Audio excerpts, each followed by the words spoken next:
Welcome back to BVarsity Live. We got about 10 minutes to go here on the show. We're going to get into some section championship predictions, but I do want to pose a question to you, Trevor, real quick. Sure. My BVarsity top 25 this week. I have Edison number 1, which has been the case almost all year since they beat Bakersfield back in week 1.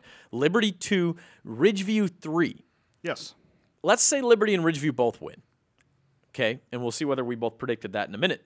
If they both win, is Liberty number 1 in the section, or is Ridgeview? Ridgeview beat them, remember, and they have fewer losses, but they came through a D2 league, a D2 playoff system, while Liberty played a tougher schedule. I think that you have to go over strength of schedule and the simple fact that Liberty will then have 2 wins over Bakersfield, a win over Mission Viejo, and a win over Edison, trumps Ridgeview. The head-to-head?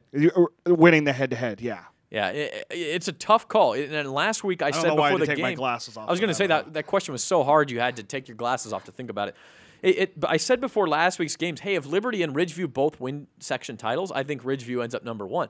But then having watched Liberty just dismantle Bakersfield last week, I said I can't put Ridgeview ahead of Liberty after that. I can't. But I don't think Ridgeview. So now what do? I don't think Ridgeview would be a dog in any of those D1 playoff games either. They wouldn't, but it's harder to run the table. It's harder to bring it every single week. Well, of course. Ridgeview didn't play great last week, and they got past Sanger. That's no joke. Sanger's a team that beat exactly. So that's no joke. But if you don't bring it every week in D1, you will get beat by somebody. So it's an interesting story if they both do win. Now I would say the chances of that happening are probably less than 50-50 that both win.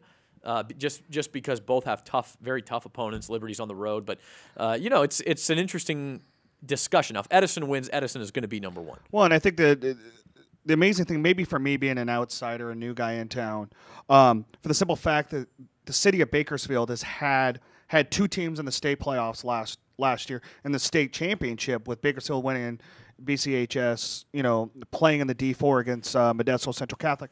The simple fact that we're talking about, once again, 2 Bakersfield teams in a strong conversation for state regional bowl games again is phenomenal for this region. It's not easy to do. No, and this next is year not they'll normal. change it so that almost every section champion in the state has a chance. But for them to be able to do this, and if you look across the board, there wasn't another town or city in California that had 2 last year, and it's not going to happen again this year.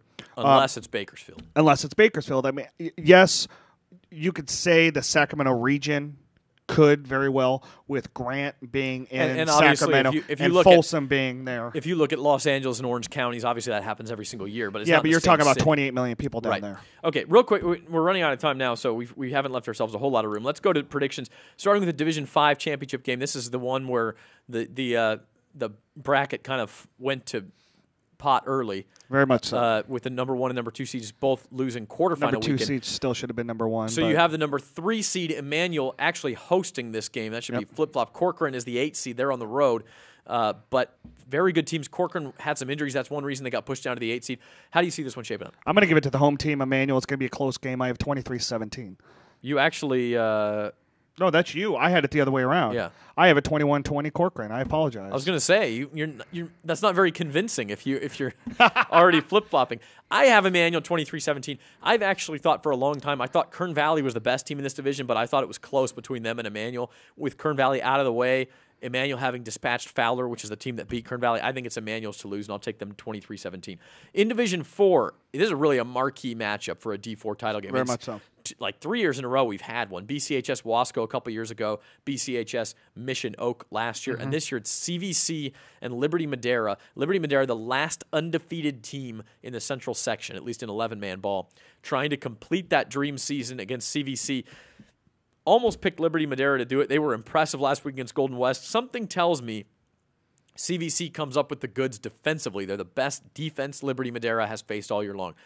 I give it to CVC. I see it as a coin flip, though, 28-27. I have a 24-21 CVC, and I think it comes down to, like you said, defense and then strength of schedule. What they've seen trumps what the Hawks have seen this year. CVC's only loss this year, by the way, Dinuba. Yep. So Dinuba's done that to a couple of teams now. They've done it to CVC and Lemoore. In Division 3, Hanford, the number 1 seed, 11-1. They're only lost to Lemoore, facing Madera. Interesting thing about this, obviously 2 of the older schools in the Central Section, they're the first schools in those towns. Neither one of them has ever won a section title at any level, which makes this a pretty special matchup. Madera has surprised me in these playoffs. I picked them against South, but how badly they beat South surprised me, and I did not expect them to beat Mission Oak last week. I don't expect them to beat Hanford either. I think Hanford has too much firepower. It's a shootout. I like Hanford 42-30. I like Hanford 28-21. I liked what I saw to them. I mean, they scored 4 quick touchdowns against BCHS last week. And congratulations to the City Madera for having 2 teams in the Central Section Championships, but I think both are going down on Friday night.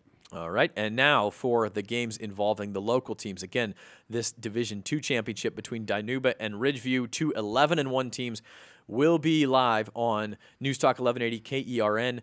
That's 1180 AM on your radio dial. Also can get it at kernradio.com. Justin and I will be broadcasting from there. What do we think here? Personally, what I see, and I know this is probably going to be, like you said, bulletin board material up in Dinuba, but I see a big Ridgeview win, 35-14. I just think that the Wolfpack, I think they finally got that first contest last week after just rolling. They got challenged against They Sanger. finally got challenged last week after rolling through league, and then first 2 opponents in the playoffs, they really weren't challenged. I think, they saw that, they're going to have to fight, and I think they're going to come back even stronger in this one. So you like Ridgeview big. You have it at 35-14.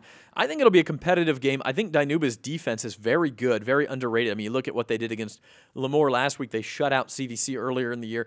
They've played a pretty tough schedule and come out pretty well against it. They shut I don't down think they've Kingsburg. seen as many weapons as Ridgeview has. And I think Ridgeview also, the defense underrated on that team. I mean, they come up with turnovers. They come up with big plays when they have to. I think Ridgeview is a tight game in the fourth quarter. Ridgeview has a touchdown late to put it away, 27-17, and the Wolfpack wins the D2 title and goes into a regional bowl game against either probably Redlands East Valley or Riverside Poly, we think would be the opponent in that regional bowl game. And those 2 play each other Friday night. So the winner of that game. In Division 1, this is the big one. Liberty, 10-2 at Edison, 11-1. Both have beat Bakersfield. Between the 2 of them, they've handed BHS all 3 of their losses. So that says all you need to know right there. But Edison also has a win over Merced, a win over Clovis North. Liberty has the win over Mission Viejo. Both have wins over Clovis West. 2 talented teams who look up and down the rosters. I think this is a true championship game, and it's going to be really, really good. I cannot agree more. I'm excited to see this game. Like we've talked about when we had Anthony and Stavros on the show earlier, I mean, this is 2 very talented, stacked teams that know how to win, know how to battle. They've both been battle tested throughout the year. But I see Liberty pulling this one out 28-21. Okay, and here's my theory on it. Both teams, very good defenses, playmaking quarterbacks, great running backs, Division I talent all over the field.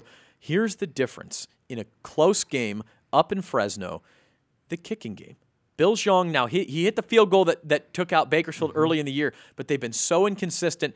I think what happens, Alex Gallen's been good for Liberty, especially from short range. What happens is Liberty has a 21-13 lead because Edison misses an extra point early in the game. Edison scores, could tie it up with a 2-pointer. Stavros Castantonis breaks it up. I like the way you looked into this. 21-19, I have Liberty pulling it out on the road and possibly getting into the D1 regional bowl game, depending on the Saturday result between Mission Viejo we and will Vista find out in 53 Murrieta. hours. We'll find out in a couple of days. Again, volleyball tomorrow, Christmas parade tomorrow. We'll have the a lot of basketball and wrestling and soccer coming up, folks. Trust me, we got it all. We'll have the Dinuba Ridgeview game on the radio, 1180 a.m. on Friday. We'll have BVarsity Game Night live here on Bakersfield.com, right here from the Dignity Health Studios at 11 p.m. For Trevor Horn, I'm Zach Ewing. See you next week, everybody.